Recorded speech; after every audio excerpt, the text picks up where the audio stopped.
ప్రార్థన చేసుకుందామండి. సర్వకృపానిధి యుగ మా కన్న తండ్రి, సభలలో 3వ దినానికి మమ్మల్ని చేర్చి మాకుండవలసిన నిరీక్షణను గురించి చక్కటి మాటలు అందించినందుకు మీకు స్తుతులు స్తోత్రములు చెల్లిస్తున్నాం. మేమేమై ఉన్నా నీ వలనే మేము ఉన్నాం నాయన. నీ కొరకు బ్రతకవలసిన వారుగా, నీ నామాన్ని హెచ్చించవలసిన వారముగా, ప్రజల హృదయాలలో నాయన నీ మాటలను ముద్రించవలసిన వారముగా నాయన, మీరు బలపరిస్తేనే తప్ప మాట్లాడలేని అశక్తులము నాయన. ఈ 3వ దినము కూడా మీ సహాయాన్ని కోరుతుండగా కృప చూపించండి. పరిపూర్ణమైన మీ పరిశుద్ధాత్మ సహాయాన్ని అనుగ్రహించి ఈరోజు మీ పిల్లల్ని ఆకట్టుకొని ఆకర్షించి మీ పిల్లలు మీ పాదాల చెంతకు రాగలిగే, ఉన్నతమైన మాటలు వినిపించగలిగే భాగ్యాన్ని ఇవ్వమని బ్రతిమలాడుతూ ప్రాధేయపడుతూ క్రీస్తు నామముని ప్రార్థన అడుగుతున్నాం తండ్రి, ఆమేన్. ప్రియమైన దేవుని వర్లారా, దేవుని ఉచితమైన మహాకృపను బట్టి సభలలో 3వ దినానికి మనం చేరుకున్నాం. ఈ 3వ దినము కూడా చక్కటి మాటలు వినిపించి తిరిగి వాక్యపు లోతుల్లోనికి వెళ్ళడానికి కృప చూపిన మన కన్న తండ్రి అయిన దేవునికి క్రీస్తు పేర కృతజ్ఞతాస్తుతులు చెల్లించచ్చు. స్టేజిని అలంకరించిన దైవజనులకు, ఈ 3వ రోజు కూడా దేవుణ్ణి ప్రేమించి ఆయన చెంతకు వచ్చిన మీ అందరికీ క్రీస్తు పేర శుభములు వందనములు తెలుపుకుంటూ, మనిషి కొరకైన దేవుని నిరీక్షణలో దేవుడు మనిషి కొరకు ఎదురు చూస్తున్నాడు అనే ఒక అమూల్యమైన ఘట్టాన్ని గురించి మనం మాట్లాడుకుంటున్నాం. పరలోకంలో ఉన్న ఆయన తన పిల్లలు భూమి మీద ఉన్నారని పరలోకంలో నుండి తన చూపులన్నీ భూమి మీద పెడుతూ నరులను పరిశీలిస్తున్నాడు.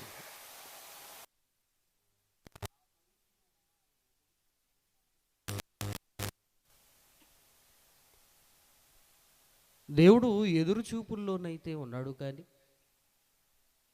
భూమి మీద మానవాళి పరిస్థితిని మనం గమనించగలిగితే బొత్తిగా చెడిపోయారు అని బైబిల్ గ్రంథంలో మనం చూడగలం.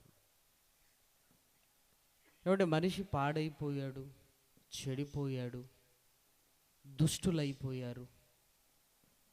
ఇవన్నీ క్రొత్తగా మనం వింటున్న పదాలేమీ కాదు ప్రియమైన వారలారా.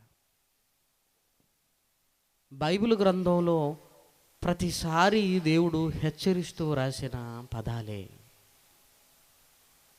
అటు నోవాహు కాలం కానివ్వండి, లోతు కాలం కానివ్వండి, ఇశ్రాయేలుల చరిత్ర కానివ్వండి, యేసుక్రీస్తు భూమి మీదకి వచ్చిన ఆ తొలి దినాలు కానివ్వండి, ప్రపంచ పరిస్థితులు బాలేవు అని ఘంటాపదంగా చెప్పగలం. బైబిల్లో ప్రతి పుస్తకంలో మానవాళిని గురించి దేవుడు వేదన పడుతున్నాడన్న మాటలను ఎన్నో మనం చూడగలం. అంటే ప్రపంచ పరిస్థితి ఎలా మారిపోయింది అంటే చాలా కష్టమైపోయిన పరిస్థితులండి ఇవి.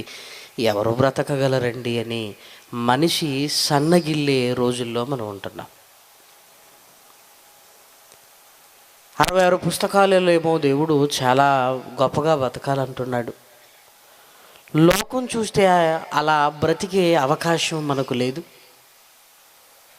అయినా ఎవరు బ్రతుకుతున్నారండి? బ్రతకాలి అని మనం అనుకుంటుంటాం, కానీ ఎవరు బ్రతుకుతున్నారండి? ఏ దేశంలో ఉన్నవారు బ్రతుకుతున్నారండి? అసలు పాపము చేయకుండా అసలు బైబిల్ ప్రకారంగా బ్రతకటం అనేది ఎవరి వల్ల కాదు అనే ఆలోచనలోనికి మానవాళి వెళ్ళిపోతుంది ప్రియమైన వారలారా. అసలు ఎవరి వలన కాదు కాదు చెప్పేవారే చూస్తుంటాం. ఎవరు బ్రతుకుతారండి? ఆ చెప్పిన ఆయన గురించి తెలీదా మాకేమన్నా? ఇలా ఎలాంటి దూరంలోనికి సమాజం వెళ్ళిపోతుంది అంటే, ఇక బైబిల్ ప్రకారంగా లోకంలో బ్రతకటం చాలా కష్టం. అసలు బ్రతకలేరండి ఒక మాటలో చెప్పాలంటే అనే ధోరణి ఈరోజు సమాజంలో ఎక్కువగా వినపడుతుంది. మనిషిని మారమనే బోధ కూడా, మనిషిలో మార్పు రావటానికి బోధ దోహదపడుతుంటే, మరొక వైపు మారిన నేను దేవుని కొరకు బ్రతకగలనా అన్న ప్రశ్న వేసుకొని, మారనైతే నేను మారుతాను కానీ తర్వాత నేను బ్రతకగలనా అన్న ప్రశ్నకు సమాధానం సరిగా దొరకక బ్రతకలేనేమో అన్న అనుమానాలు ఎక్కువైపోయి మారకుండా ఉన్నవారు చాలామంది ఉన్నారు. ప్రియమైన వారలారా,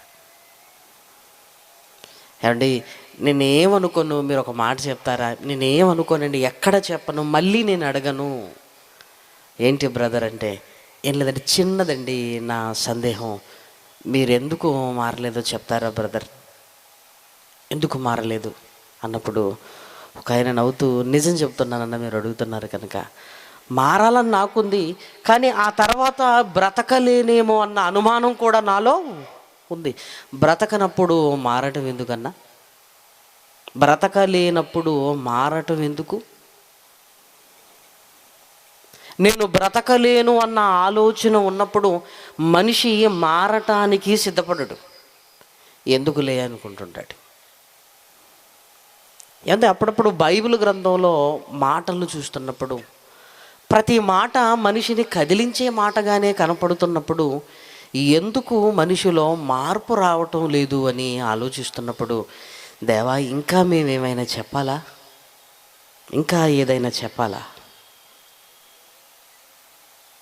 ఎందుకు ఈరోజు మార్పు రావటం లేదు అని సమాజంలోనికి వెళ్ళి ఆలోచిస్తుంటే, బ్రతకలేము అన్న భయం మానవాళిని పట్టుకుంది. అందులో ఎవరో బ్రతుకుతున్నారు అని మనం కూడా బ్రతకడానికి సిద్ధపడుతున్నప్పుడు, వారే తప్పు చేశారు అన్న సంగతిని తెలియగానే వారే ఇలా అయిపోతే మనం ఎంత అని నీరు గారిపోవటం, లోకంలో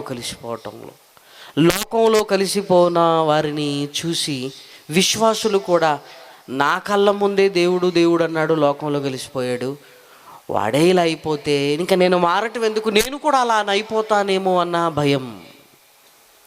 ఎందుకు ఈ భయం మనిషిని ఆవరించింది అంటే, లోకంలో ఎక్కడ చూసినా పాపమే కనపడుతుంది. ఎవరిని చూసినా ఎంతో కొంత పాపాన్ని ఇలా చెయ్యాలని నేర్పించే స్థితిలోనే మనిషి కనపడుతున్నాడు. కానీ ఇదిగో ఇలా ఉండాలి అన్న స్థితి ఎవరికి చూపించే స్థితి ఈరోజు ప్రపంచంలో లేదు. ప్రియమైన వారలారా కదా, అసలు ఇది ఎలా ప్రారంభమైంది, ఎందుకు ప్రారంభమైంది? ఏమంటే పదే పదే అంటున్నా ఈ పాపం ఎలా ప్రారంభమైందో మనం చూడగలిగితే, రోమీలకు రాసిన పత్రిక 5వ అధ్యాయం, రోమీలకు రాసిన పత్రిక 5వ అధ్యాయం 19వ వచనాన్ని దయచేసి చూడండి. రోమీలకు రాసిన పత్రిక 5వ అధ్యాయము 19వ వచనం మొదటి భాగాన్ని జాగ్రత్తగా చూద్దాం. ఏలయనగా ఒక మనుషుని అవిధేయత వలన అనేకులు పాపులుగా ఎలాగూ చేయబడిరో, ఒక మనుషుని అవిధేయత వలన, ఏమంటే పాపం విస్తరించడానికి కారణం పాపము చేసిన వారిని చూడటం వల్ల.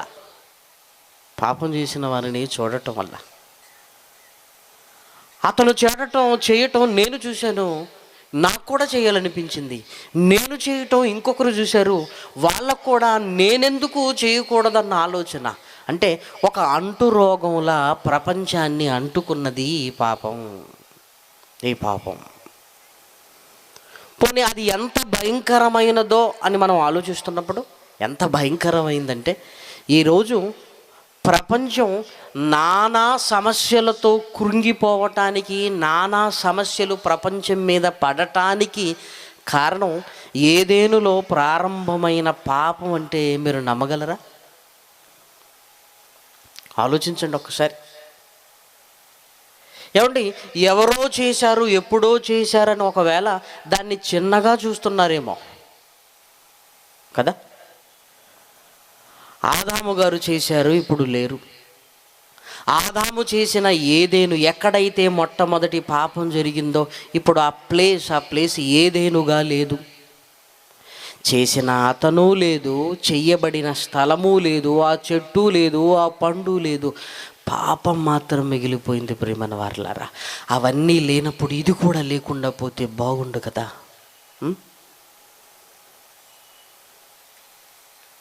చేసిన ఆదాము లేడు, చేసిన పాపం ఉండిపోయింది. చేసిన చోటు భూమి మీద కనబడకుండా పోయింది. అక్కడ మొదలైన పాపం ప్రపంచం అంతటా కనబడుతున్నది.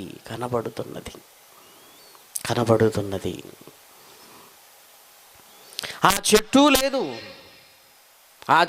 లేదు, కానీ ఆ ఫలాన్ని తెంపిన పాపం ఈరోజు కనబడుతూనే ఉంది ప్రపంచం అంతటా. ఒక్క దగ్గర ప్రారంభం అయింది, ప్రపంచం అంతటా కనబడుతుంది. ఈరోజు ప్రపంచం అనేక సమస్యలు.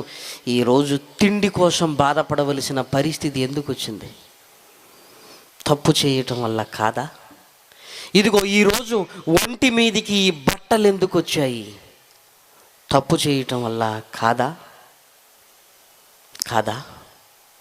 ఏదేనులో నుంచి ఎందుకు గెంటి వేయబడ్డాం? తప్పు చేయటం వల్ల కాదా? ఒక మంచి జీవితాన్ని మనం కోల్పోయాము అన్న ఆలోచన కలిగినప్పుడు ఎందుకు కోల్పోయామంటే పాపం వల్ల అనే ఓ పదాన్ని మనం మాట్లాడుకుంటాం. ప్రియమైన వారలారా, ఎప్పుడో చేసిన దానికి ఇప్పటి వరకు అనుభవిస్తున్నాం. మనం చేసిన దానికే ఒకవైపు అనుభవిస్తూ మళ్ళీ చెయ్యాలి అన్న ఓపిక ఎక్కడిది ప్రియమైన వారలారా? ఒకప్పుడు ఎవరో చేసిన దానికే మనం అనుభవిస్తున్నప్పుడు అది చాలదని మళ్ళీ మొదలు పెట్టేద్దామా మనం కూడా? చెప్పండి. ఆదాము చేసిన దానికే అనుభవిస్తున్నాము అని కొన్ని సంగతులు జ్ఞాపకం చేసుకున్నప్పుడు ఆ అనుభవించినవి సరిపోలేదని ఒకరు చేసిన దానికే ఇంత అనుభవిస్తే, ఇదిగో నువ్వు చేసిన దానికి ఎంత అనుభవించాలో ఏ రోజైనా ఆలోచిస్తున్నావా?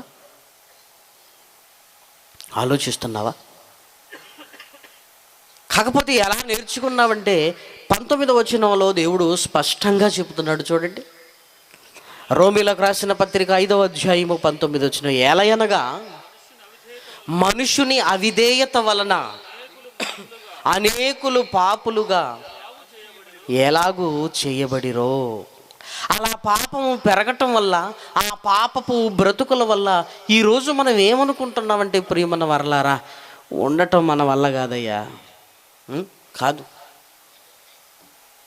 మన వల్ల కాదు అని ఎంత ఎత్తుకు ఎదిగిపోయావంటే, ఒకవేళ దేవుడే వచ్చినా కూడా ఉండలేడయ్యా.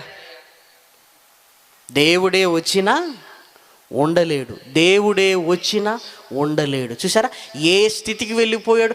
దేవుడే ఉండలేనప్పుడు నేనంత ధైర్యాన్ని తెచ్చుకుంటున్నాడు. మానవాళిలో కలుగుతున్న ప్రశ్న, మానవాళి దేవుని దగ్గరకు రాకుండా ఉండటానికి కలుగుతున్న ఆటంకం, ఉండలేనప్పుడు ఎందుకు? వాక్కులు వింటున్నప్పుడు ఏదో పరితపిస్తుంది. ఆ మాటలకు నాలో ఉన్న ఆత్మకేదో బంధం ఉందనిపిస్తుందన్నా, వింటున్నప్పుడు కుర్చీలో కూర్చోలేకపోతున్నాను, ఎవరితో మాట్లాడలేకపోతున్నాను, నా చేతులు తెలియకుండానే పిడికిలి బిగించి ఏదో జరిగిపోతున్నట్టుగా ఉంది. ఆ మాటలకు నాలో ఉన్న ఆత్మకి ఏదో బంధం ఉన్నట్టుందన్నా. కొన్నిసార్లు రావద్దు అనుకుంటాను, ఎందుకో మనసు లాగుతుంటుంది. ఆ మాటలు వినాలి. ఎందుకు? ఆ మాటలకి నాలో ఉన్న ఆత్మకి ఏదో బంధం ఉంది అనిపిస్తుంది అని ఒకవైపు ఆ మాటల లోతు అర్థం చేసుకుంటూనే దేవుని దగ్గరికి రావటానికి మాత్రం ఉండలేనేమో. ఎవరుంటున్నారు? ఏమండి, ఈ నిరాశ మనిషిని వెంటాడుతుంది ప్రియమైన వారలారా. రోజు పాపము చేసేవాడే నా కళ్ళ ముందు కనబడుతున్నప్పుడు నేను కూడా అలా బతికేస్తానేమో, నేనే ఉండగలను కదా. అప్పుడప్పుడు మనం కూడా అనుకుంటుంటాం కదా, మా ఊరు చెడిపోయిందండి, ఏం ఉండగలనండి అక్కడ నేను, మా ఊరు చెడిపోయిందండి, అక్కడ నేను బ్రతకలేకపోతున్నానండి, ఏముండగలం. ఇలా ఎన్నో ప్రశ్నలు మనిషిలో మొదలయ్యాయి ప్రియమైన వారలారా. ఏమండి, ఆయన ఎదురు చూపులు నువ్వు ఆయన దగ్గరికి రావటమే అయితే, ఆ రావటం వెనుక ఎన్నో ప్రశ్నలు ఈరోజు మనకున్నవని గ్రహించిన తండ్రి ప్రతిదానికి సమాధానం చెప్పడానికి సిద్ధపడుతున్నాడు ఆయన. ఎందుకు? నువ్వు రావటం కావాలి, నువ్వు ఆగిపోవటం కాదు. ఏదో ఒక సమస్య వల్ల నువ్వు ఆగిపోవటం కాదు తండ్రికి కావలసింది, నువ్వు రావటం కావాలి. నువ్వు రాకపోవటం, నేను బ్రతకలేను అన్న ఆలోచన ఏమైనా ఉందా? ఏమండి, దేవుడు లేడు అనేంత మూర్ఖుని కాదండి, మారాలి కదండి ఎవరైనా సరే. కానీ నేను బ్రతకలేనేమో అన్న భయం నిన్ను వెంటాడి ఆగిపోతున్నావా?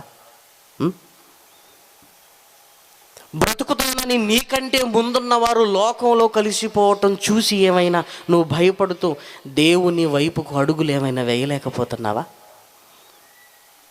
మన అడ్డంకులు, మన ఆలోచనలు, మన పరిస్థితులు గ్రహించిన కన్న తండ్రి అడ్డంకులను తొలగించాలనే నిర్ణయం తీసుకున్నాడు ప్రియమైన వారలారా 2000 సంవత్సరాల క్రితం. ఎలా అని ఆలోచిస్తున్నారా?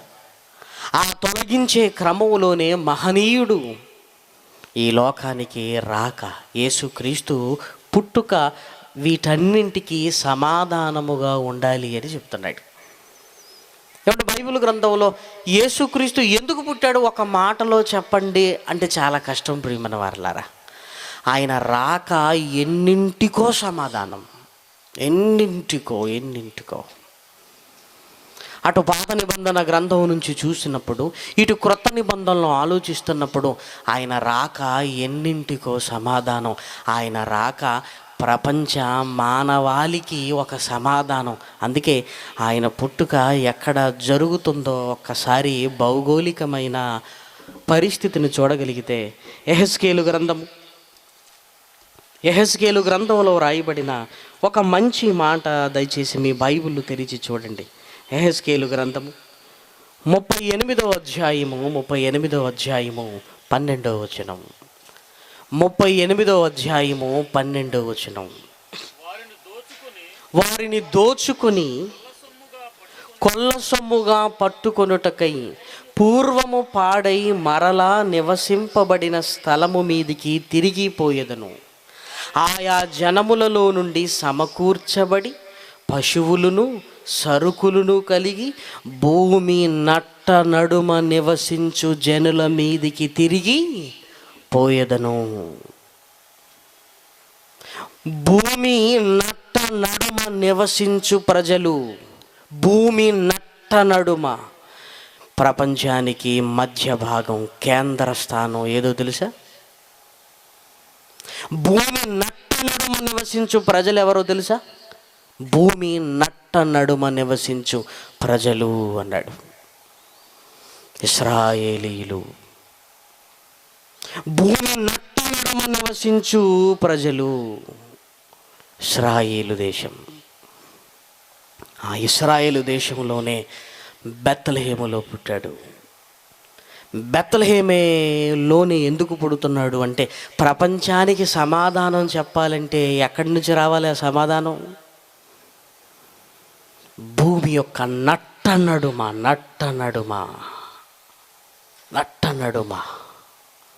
ఆయన పుట్టుక యెరూషలేములో బెత్లెహేములో యెరూషలేము కేంద్ర స్థానముగా బెత్లెహేం అనే ఒక గ్రామంలో జరిగింది. ఆయన పెరిగిన ఊరు నజరేతు. బెత్లెహేములో పుట్టి నజరేతులో ఎందుకు పెరుగుతున్నాడు? అసలు నజరేతుకు ఎందుకు వెళ్ళాడు? నట్ట నడుమ పుట్టాడు. ఇదిగో ఆ నట్ట నడుమ పెరుగుతున్నాడు నజరేతులో. యేసుక్రీస్తుకు నజరేతుకు ఉన్న సంబంధం ఏంటో బైబిల్ గ్రంథంలోకి వెళ్ళి చూడగలిగితే మత్తయి గారు రాసిన సువార్త రెండవ అధ్యాయము 22-23 వచనాలు చూడండి. అయితే అర్కెలాయు తన తండ్రి అయిన హేరోదునకు ప్రతిగా యూదయా దేశమును ఏలుచున్నాడని విని అక్కడికి వెరచి స్వప్నమందు దేవుని చేత బోధింపబడిన వాడై గలిలయ ప్రాంతమునకు వెళ్ళి నజరేతు అను ఊరికి వచ్చి అక్కడ కాపురముండెను. ఆయన నజరేయుడనబడనని ప్రవక్తలు చెప్పిన మాట నెరవేరునట్లు ఇలాగూ జరిగెను. బెత్లెహేములో పుట్టిన ఆయన హేరోదు చంప వెతుకుతున్నాడన్న సంగతిని గ్రహించి అక్కడి నుంచి గలిలయ ప్రాంతములోని నజరేతు అనే ఐగుప్తుకు వెళ్ళిన తర్వాత మళ్ళీ ఇక్కడికి రాకుండా నజరేతు అనే ఊరికి వెళ్ళి అక్కడ ఆయన కాపురం ఉన్నాడు.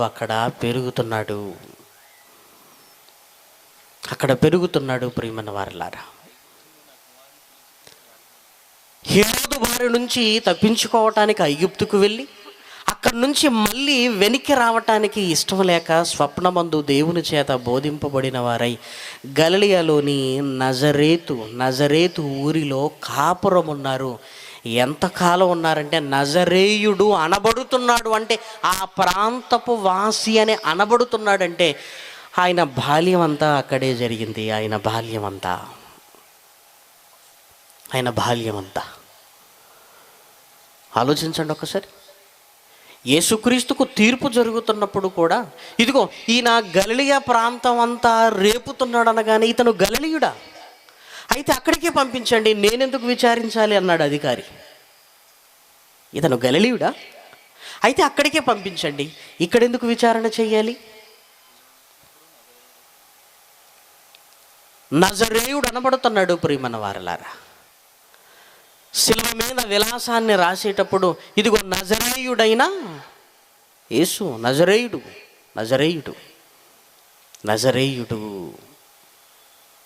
నజరేతులో పెరుగుతున్నాడు.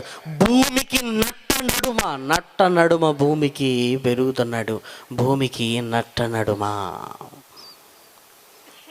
ఇంకా యేసుక్రీస్తుని గురించి మనం ఆలోచించినప్పుడు ఆయన బాప్తిస్మము తీసుకోవటానికి గలిలయ నుంచి వస్తున్నాడు. యోర్దానుకు గలిలయ నుంచి వస్తున్నాడు, నజరేతు నుంచి వస్తున్నాడు.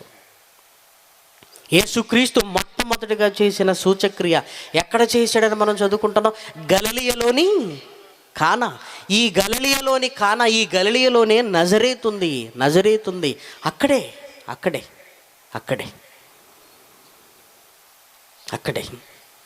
ఎందుకు అక్కడే పెరుగుతున్నాడు ఆయన? ఎందుకు నజరేయుడని ఎందుకు అనబడాలి? ప్రవక్తలు ముందుగా నజరేయుడు అనబడతాడని ఎందుకు ఘోషిస్తున్నాయి లేఖనాలు? ఏదైనా సమాధానం చెప్పడానికి దేవుడు సిద్ధపడుతున్నాడా? బెత్లెహేములో పుట్టిన ఆయన నజరేతులో ఎందుకు పెరుగుతున్నాడు? ఏమండి, రాత్రి మనకు అర్థం కావాలి ప్రియమైన దేవుని పిల్లలారా. ఎందుకు నజరేతులో పెరుగుతున్నాడో, నజరేతు అన్న పరిసర ప్రాంతము ఎలాంటిదో ఆలోచించగలిగితే యేసుక్రీస్తు పుట్టే సమయానికి పరిస్థితులు బాగోలేవండి. కాలము సంపూర్ణమైనప్పుడు, అంటే ఆయన అవసరత ఏర్పడినప్పుడు యేసుక్రీస్తు భూమి మీదకి వచ్చాడు. ఆయన వచ్చే సమయానికి ప్రపంచ పరిస్థితులే బాగోలేవు. ఇదిగో దేవుడు మాకు తెలుసు అనుకుంటున్న ఇశ్రాయేలీల పరిస్థితే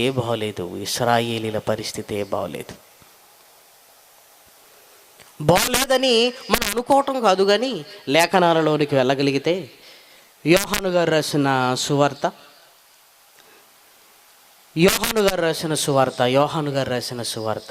మొదటి అధ్యాయము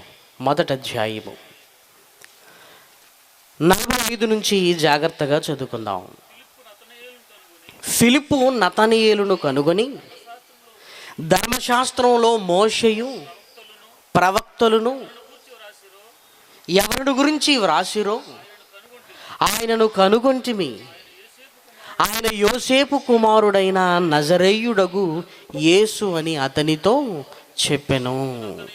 అందుకు నతానియేలు, నజరేతులో నుండి మంచిది ఏదైనా రాగలదా, మంచిది ఏదైనా రాగలదా అని అడుగగా, నేను చెప్పను, వచ్చి చూడు. నిజంగా ఇక్కడ బాగా ఆలోచించగలిగితే యేసుక్రీస్తు గలిలియాలోనే పెరిగాడు. ఆయన సేవ గలిలియాలోనే జరిగింది, ఎక్కువగా విస్తరించింది. అందుకే శిష్యులు కూడా ఏ ప్రాంతం వారు? గలిలియా ప్రాంతం వారు. శిష్యులు కూడా గలిలియా ప్రాంతం వారు. అంటే గలిలియా నజరేతుకు దగ్గరగా ఉండే ఆ ప్రాంతం, ఆ ప్రాంతానికి గలిలియా కదా. శిష్యులు కూడా అది. అప్పుడు శిష్యులలో ఒకడైన 45వ వచనంలో ఫిలిప్పు నతానియేలును కనుగొని, మేము ఒక ఆయన్ని గమనించేసాం, మేము కనుగొన్నాం, ఆయన ఎవరో తెలుసా? మెస్సియా వచ్చాడా. అప్పటికీ నతానియేలు ఆలోచిస్తున్నాడు, మెస్సియా ఆలోచిస్తూ వస్తాడో. మేము మెస్సియాను కనుగొన్నాం. ఎక్కడి నుంచి వచ్చాడు ఆయన నజరేయుడైన యేసు. వెంటనే నతానియేలు అంటున్నాడు, నజరేతులో నుండి మంచిది ఏదైనా రాగలదని నజరేతు మీద అనుమానిస్తున్నాడంటే, నజరేతు అనే ఊరు ఎలాంటి ఊరు చెప్పండి? ఎలాంటి ఊరండి?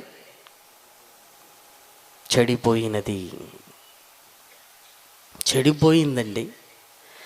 యేసు పుట్టాడు గనక నజరేతు ఇదిగో ఈరోజు అందరి నోళ్ళల్లో నానుతుంది. అప్పుడు ఎలా నానిందో తెలుసా? నజరేతు నుంచి మంచిది వస్తుందా? స్టూవర్టుపురం నుంచి పోలీస్ ఆఫీసర్ వచ్చాడా? స్టూవర్టుపురం నుంచి పోలీస్ ఆఫీసరా? ఎందుకు అంత ఆశ్చర్యం? ఎందుకు? రావాల్సిన వాళ్ళు ఎవరు కదా. చిన్న అనుమానం మనకి. ఒకవేళ వచ్చినా కూడా అక్కడి నుంచా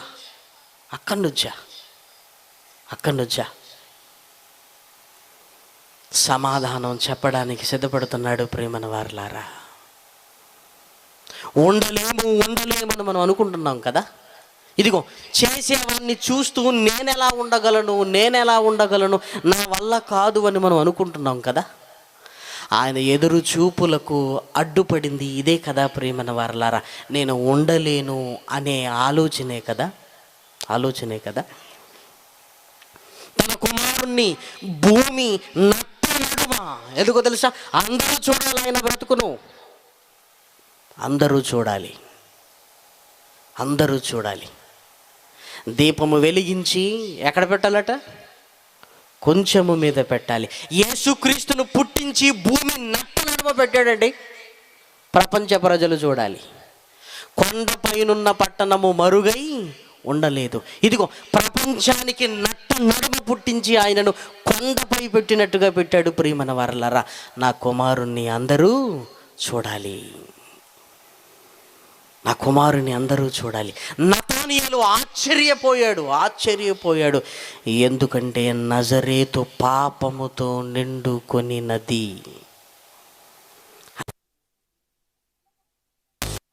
బెత్సయిదా, అయ్యో కొరజీనా, అయ్యో కపెర్నహూమ, ఎందుకు బాధ? వినే స్థితిలో లేరు, ఆలోచించే స్థితిలో లేరు. పోనీ భయంకరంగా పాడైపోయాయి అని చెప్పడానికి. ఒకసారి యెరూషలేము దేవాలయానికి యేసుక్రీస్తు వెళ్ళినప్పుడు అక్కడ జరిగింది ఏంటో చూస్తే మనకు అర్థమైపోద్ది. ప్రియమైన వారలారా, యేసుక్రీస్తు వెళ్ళగానే అక్కడ ఏం జరుగుతుంది? నా తండ్రి ఇంటిని వ్యాపారపు ఇల్లుగా చేయకండి. ఏమండి, ఒక యెరూషలేములోనే ఇంత పరిస్థితి ఉంటుంటే, ఏమండి ఆ పరిసర ప్రాంతాలలో గలిలియా, నజరేతు, ఏమండి అక్కడ ఎలా ఉండాలి చెప్పండి? హెడ్ క్వార్టరే దెబ్బతినిపోయింది. ఒక యెరూషలేము దేవాలయపు పరిస్థితే ఇలా ఉంటే, మరి మిగిలిన పరిస్థితులు, చిన్న చిన్న సమాజ మందిరాలున్న ఆ చోట ఎలా ఉండాలి? పూర్తిగా దేవుని గురించి మర్చిపోయారు. ప్రజలలో పాపము కొట్టొచ్చినట్టుగా కనపడుతున్న పరిస్థితుల మధ్య ఇదిగో ఇదే సమయం నాన్న నువ్వు పుట్టడానికని తన కుమారుణ్ణి పంపుతున్నాడు. ప్రియమైన వారలారా, తండ్రి ప్రేమ ఎంత గొప్పదంటే ఒక కుమారుణ్ణి లోతును సొదొమ గొమొర్రాలో నుంచి, నాయన ఆ పరిస్థితులు బాగోలేవు, నువ్వు బయటకు వచ్చేయరా అన్నాడు. బయటకు వచ్చే ఒక కుమారుణ్ణేమో బయటికి తీసుకుని వెళుతున్నాడు, తన ప్రియ కుమారుణ్ణేమో దింపుతున్నాడు. తన ప్రియ కుమారుణ్ణి దింపుతున్నాడు. అంతకుముందు లోతు తన కుమారుణ్ణి ఇదిగో ఈ చెడిపోయిన దేశంలో నువ్వెందుకు సోయారుకు వెళ్ళిపోతావా, వెళ్ళిపో ఒకరోజు వెళ్ళిపో అంటున్నాడు, మరొక రోజు నువ్వు వెళ్ళాలి అంటున్నాడు. ప్రియమైన వారలారా, యేసుక్రీస్తుని నా పిల్లల్లో ఆశ కలగాలి, నా పిల్లల్లో ఆలోచన మొదలవ్వాలి, ఉండగలము అనే నమ్మకం నువ్వు కలిగించాలి. అందుకే నీకు ఇవ్వబోయే ఆకారము కూడా నా దగ్గర నీకున్న మహిమతో కూడిన ఆకారము కాదు, మానవ ఆకారాన్ని నువ్వు ధరించాలి. ఆయన ఎంత మాత్రమును దేవదూతల స్వభావమును ధరించుకొనలేదు, అబ్రహాము సంతాన స్వభావమును ధరించుకొనెను. నువ్వు ఎక్కడ పుట్టాలో తెలుసా? భయంకరమైన పరిస్థితులు ఉన్న చోటనే నువ్వు పుట్టాలి. ఇదిగో అక్కడే నువ్వు పెరగాలి, నజరేతులో పెరగాలి. ఎంత సవాలండి, ఎంత సవాలుతో కూడిన జీవితం అండి ఆయనది. ఎలాంటి పరిస్థితుల మధ్య ఆయన పుట్టుక జరిగిందో చూడండి. ప్రియమైన వారలారా, ప్రపంచ ప్రజలకు ఆయన బ్రతుకు కనబడాలి. ప్రపంచ ప్రజలకు ఇప్పుడు రోమీయులకు రాసిన పత్రిక 5వ అధ్యాయము 19వ వచన 2వ భాగాన్ని చూడండి. 2వ భాగాన్ని, అలాగే ఒకని విధేయత వలన అనేకులు, ఇదిగో ఒకడు చెడిపోయాడు గనక మేము చెడిపోయామనడానికి బాగానే ఉంది సమాధానం. అది యేసుక్రీస్తు పుట్టక మునుపు ఏమండి ఎలా ఉండగలవండి మేము అనే సమాధానం బాగుంది. మనిషిని చూసి మనిషి చెడిపోతే మళ్ళీ ఒకని విధేయత వలన అనేకులు నీతిమంతులుగా చేయబడాలి. చెడిపోవటానికి ఆదామును చూసి, కళ్ళ ముందున్న వారిని చూసి చెడిపోతున్న మనం ఏమండి యేసుక్రీస్తును చూసి ఎందుకు ఉండలేము చెప్పండి? ఒకని విధేయత వలన అనేకులు విధేయులుగా మార్చబడాలి. ఒకని విధేయత అంటే బ్రతికే వారిని చూడు. చెడిపోవటానికి ఒకరిని చూసి ఒకరు చెడిపోతున్న కాలంలో ఉన్నప్పుడు బ్రతికే ఒక ఆయన్ని చూపిస్తున్నాడు. ఆయనను చూచి నువ్వెందుకు బ్రతకలేవు? బ్రతకలేకపోతున్నావంటే నువ్వు చూడటం లేదు. యేసుక్రీస్తును అందుకే కదా ఈ భూమి మీదకి దిబ్బుతున్నది, అందుకే కదా నజరేతులో నుండి మంచిది ఏదైనా వచ్చిందండి. నజరేతులో నుంచి ఊరు చెడిపోయినా అందులో నుంచి ఓ ఆనిముత్యం రాగలదు. ప్రియమైన దేవుని పిల్లలారా, రాగలదు. నతానియేలు ఆశ్చర్యపోయాడండి. యేసుక్రీస్తు దగ్గరికి వస్తున్నాడు. చూడండి, యోహాను గారు రాసిన సువార్త మొదటి అధ్యాయము 47వ వచనం. యేసు నతానియేలు తన ఎదుటికి వచ్చుట చూచి, ఇదిగో ఇతడు నిజముగా ఇశ్రాయేలీయుడు, ఇతని యందు ఏ కపటమును లేదని అతని గురించి చెప్పాను. ఇప్పుడు అతనేంటో యేసుక్రీస్తు ఎందుకు చెప్పాలి? అసలు ఆయన మెస్సియా కాదా తేల్చుకోవడానికి వస్తున్నాడు. నజరేతులో నుంచి మంచిది ఏది రాదు, చెడిపోయింది కదా అనేది ఆయన అభిప్రాయం. వస్తున్నప్పుడు యేసుక్రీస్తు వస్తుండగానే ఇదిగో ఇతడు నిజముగా ఇశ్రాయేలీయుడు, ఇతని యందు ఏ కపటమును లేదు. ఎందుకు చెప్పాడో తెలుసా యేసుక్రీస్తు? ఆయన మాటలు ఒక్క పట్టాన అర్థం కావు ప్రియమైన వారలారా. యేసు మాటలండి ఎంత భవిష్యత్తు జ్ఞానాన్ని తొనకిసలాడే ఎంత మంచి మాటలండి. ఎందుకు చెప్తున్నాడో తెలుసా? ఇతను ఏ కపటము లేనివాడు. నతానియేలు, నజరేతులో ఉండు ఏ కపటము లేకుండా నువ్వే ఉన్నప్పుడు మెస్సియా రాడా? నజరేతులో ఉంటూ ఏ కపటము లేకుండా ఈ పరిసర ప్రాంతాలను నువ్వే ఉండటానికి ప్రయత్నం చేస్తున్నప్పుడు మెస్సియా రాడా? ఇదిగో నేను మెస్సియాని అనటానికి నువ్వే సాక్ష్యం, నువ్వే రుజువు.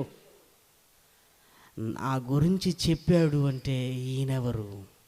నేనే ఉండగలగటానికి ప్రయత్నం చేస్తున్నప్పుడు నజరేతులో నుంచి మెస్సియా ఎందుకు రాడు అని వెంటనే ఇక నో డిస్కషన్ అండి. నతానియేలు అంటున్న మాట మీరు చూడగలిగితే 49వ వచనం, నతానియేలు, బోధకుడా, నీవు దేవుని కుమారుడవు, ఇశ్రాయేలు రాజు అని ఆయనకు ఉత్తరమిచ్చెను.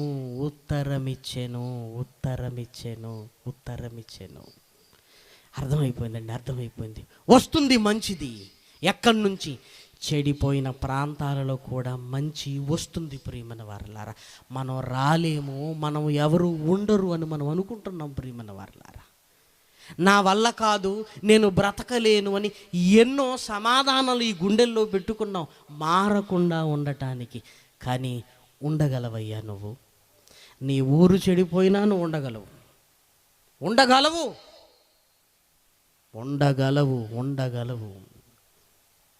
మరియమ్మ గారిది ఏ ఊరండి? మరియమ్మ గారిదండి, యేసు తల్లిది. మరియమ్మ గారు ఊరేంటో మీరు చూడగలిగితే లూకా గారు రాసిన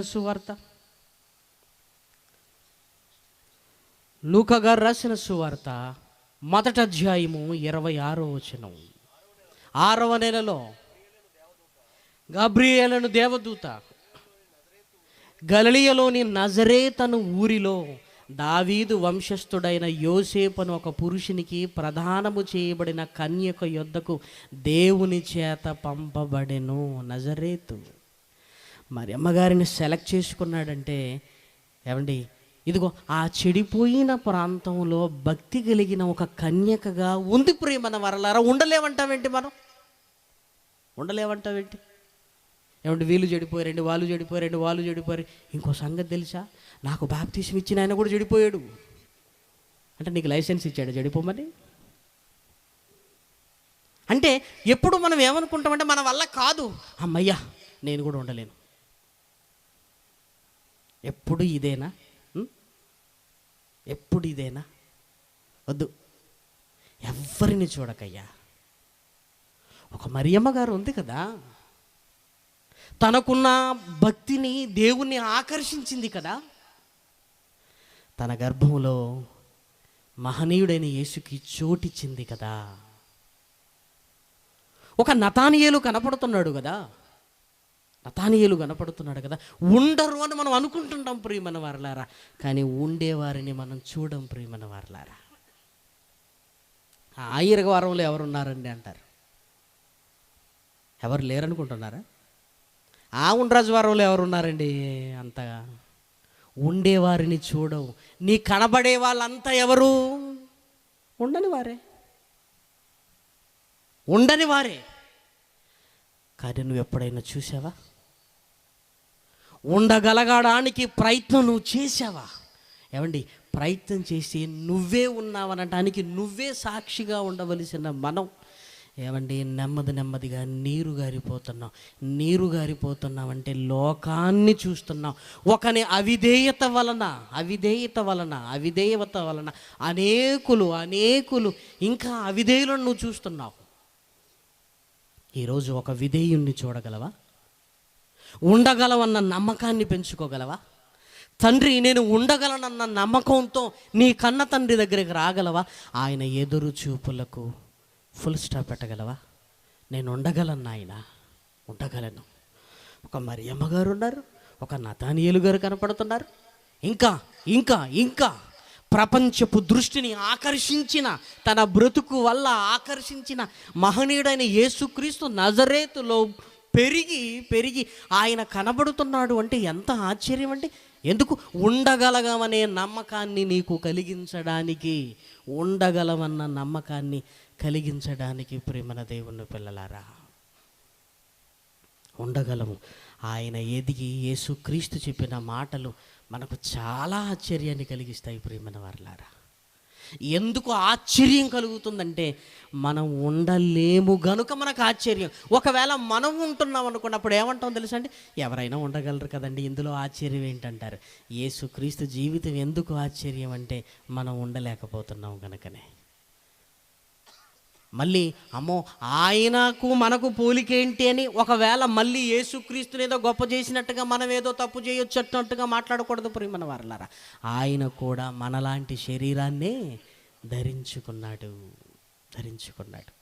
ఆయన అంటున్న మాట చూడండి, యోహాను గారు రాసిన సువార్తలో యేసుక్రీస్తు చెబుతున్న అద్భుతమైన మాట. 8వ అధ్యాయము 46వ వచనం.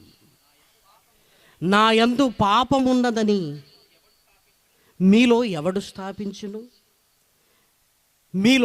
స్థాపించును చెప్పండి అంటున్నాడు.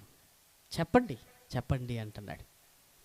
శాస్త్రులు పరిచయాల ఆలోచనలు ఏంటంటే ఎక్కడ తప్పు దొరుకుతాడా అని ఇప్పటి వరకు తప్పు చేయలేదని కన్ఫర్మ్ చేసుకొని ఏమైనా ఇంకా మాట్లాడిస్తే తప్పు చేస్తాడేమో అని ఆలోచించి మాట్లాడిస్తున్నారండి. చూసారా? అంటే వీళ్ళ క్యారెక్టర్ ఏంటంటే చెయ్యని వాని చేత కూడా చేయించే టైపు. పాపంలో నుంచి లాగాలి అని దేవుడు తన సంకల్పం అయితే చెయ్యని వాడిని కూడా చేయిద్దాం అనుకునే టైప్ అండి వీళ్ళు. ఎవ్వరు మాట్లాడలేకపోయారు.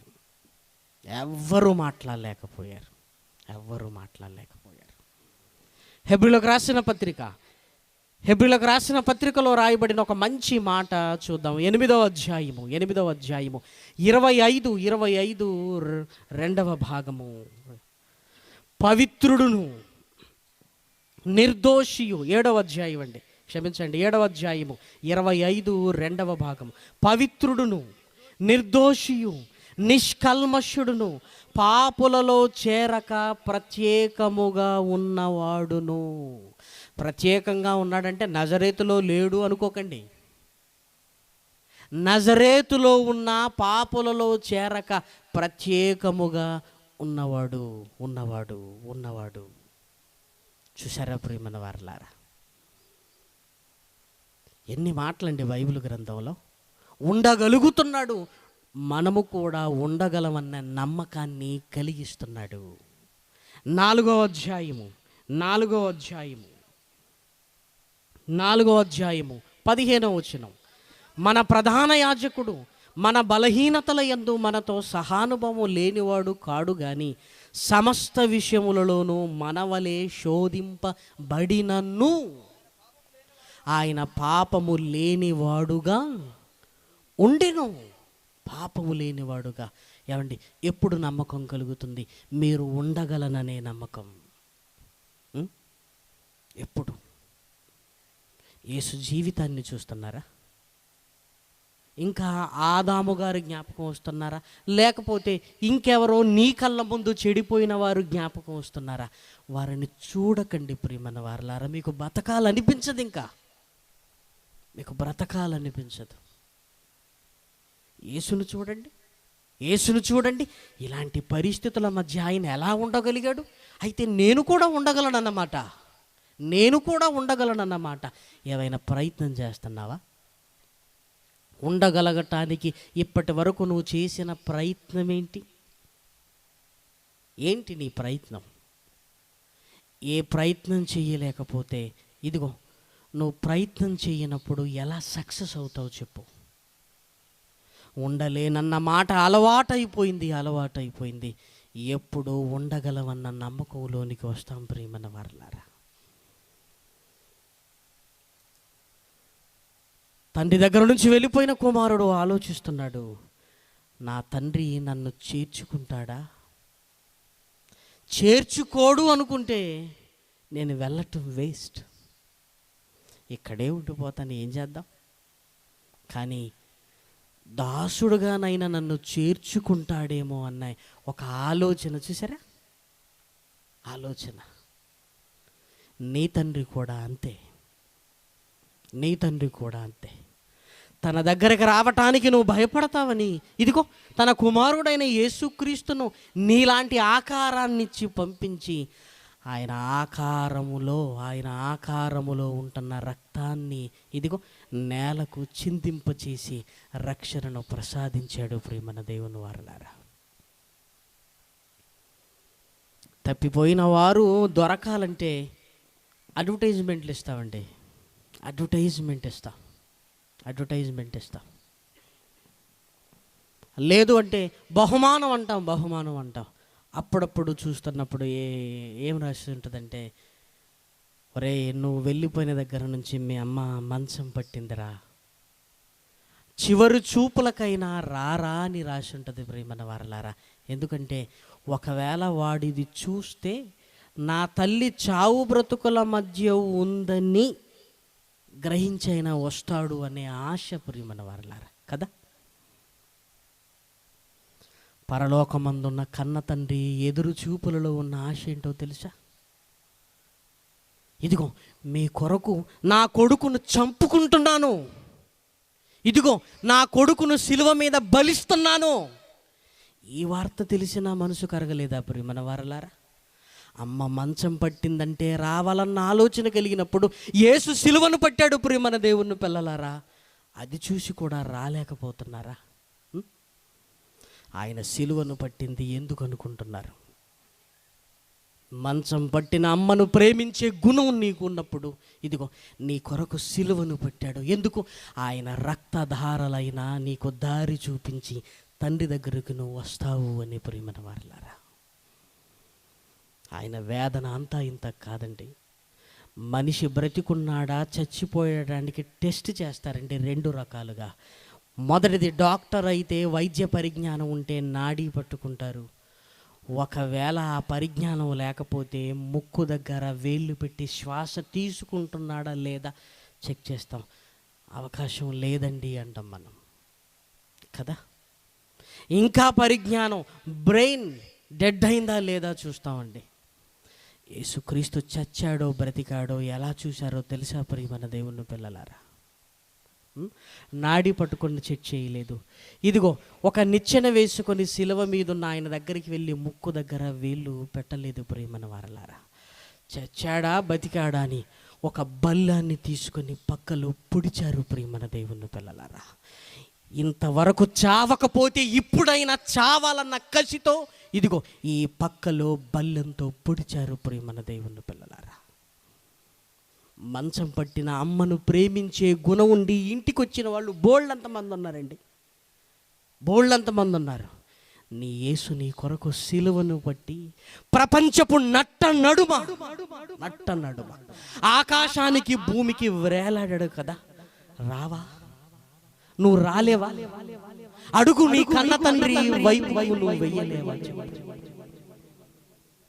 మన ఇళ్ళల్లో మన ఫోటోలు చాలా బాగుంటాయండి, మంచిదే పెట్టుకుంటామండి మనం. మన ఇళ్ళల్లో ఒక ఫోటో ఉంటుందండి, ఆకాశానికి భూమికి వేలాడుతూ మన క్యాలెండర్లోనో మన ఇంట్లోనే ఉంటుంది. ఆ ఫోటో ఎందుకు అలా తగలబడింది చెప్పండి ప్రియమైన దేవుని పిల్లలారా? మన ఫోటోలు చాలా బాగున్నాయి కదా, ఆ ఫోటో మాత్రం ఎందుకు అలా ఉందండి? ఆకాశానికి భూమికి వేలాడుతూ ఇదిగో ముళ్ళ కిరీటం పెట్టబడి రక్తాలు కారుతున్నప్పుడు శరీరం అంతా రక్తమయమై వేలాడుతున్న ఆ ఫోటో ఇంట్లో ఎందుకుంది? అది ఎవరి ఫోటో? అది చూసి కూడా నీ గుండె కరగటం లేదా? అది చూసి కూడా రావాలన్న ఆలోచన నీలో కలగటం లేదా? అన్ని ఫోటోలు బ్రహ్మాండంగా ఉంటే ఆ ఫోటో అందుకు ఎలా ఉంది చెప్పండి ప్రియమైన వారలారా? చెప్పండి. కళ్ళను పోల్చుకోలేము, ముఖాన్ని పోల్చుకోలేము. నీ కొరకు, నీ రక్షణ కొరకు తండ్రి దగ్గరికి నువ్వు రావాలని, తన మాటల వల్ల నువ్వు రావాలని, మాటలు కుదరకపోతే నా చావైనా మిమ్మల్ని రప్పించాలని రక్తధారలు ఉడికిన ఆయన చావు కూడా నిన్ను రాలేకపోతుందా? ఎందుకంత కఠినమైపోయావు చెప్పు? ఎందుకంత కఠినమైపోయావు? వద్దండి, వద్దు. ఈరోజు రా, నీ తండ్రి దగ్గరికి ఈ పాపపు సంఖ్యలు తెంపుకో. నీ తండ్రి కౌగిలిలోనికి రా.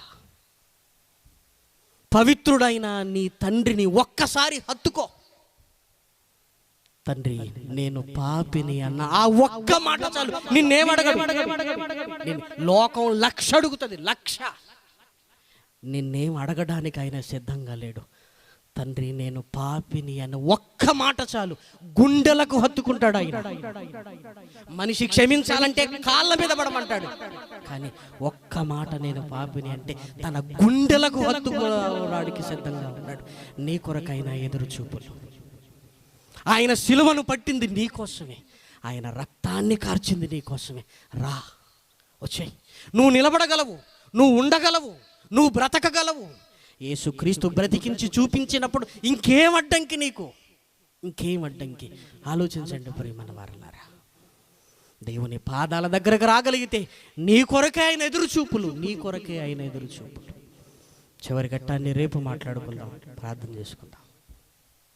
దయగలిగిన మా కన్న తండ్రి, ఇంకా ఏం చెప్పాలో మీ పిల్లలు మీ దగ్గరికి రావాలంటే రేపు సహాయం చేయండి నాయన. మీ పిల్లలు రావాలి నాయన మీ దగ్గరికి. మీ పిల్లలు నాయన నీ దగ్గరికి రాకుండా ఇక్కడి నుంచి వెళ్ళకూడదు నాయన. నీ హక్కును చేరాలి నాయన. ఈ సభలు ఎంతో మందికి రక్షణను కలిగించేటివిగా, మార్పును తీసుకుని వచ్చే సభలుగా నాయన మిగిల్చండి. నీ ప్రేమ అర్థం కావాలి నాయన. తండ్రి, నీ కృప అర్థం కావాలి నాయన. తండ్రి, కుమారుడు తిరిగి వచ్చాడని సంతోషపడి మేము రాకపోతే నీకు సంతోషం లేదు నాయన. తండ్రి, రక్షణకు రాని వారు నాయన రక్షణలోకి రాగలిగే భాగ్యాన్ని ఇవ్వండి. రక్షణలో ఉన్నవారు బ్రతకగలవన్న నమ్మకాన్ని యేసు జీవితాన్ని బట్టి కలిగించి మా బ్రతుకులను మీలో స్థిరపరచమని కోరుతూ, రేపటి దినము కూడా మీ విలువైన మాటలు వినులాగున నాయన మాకు సహాయం చేయమని మిమ్మల్ని బ్రతిమలాడుకుంటూ ప్రాధేయపడుతూ క్రీస్తు నామమున ప్రార్థన అడుగుతున్నాము తండ్రి. ఆమేన్.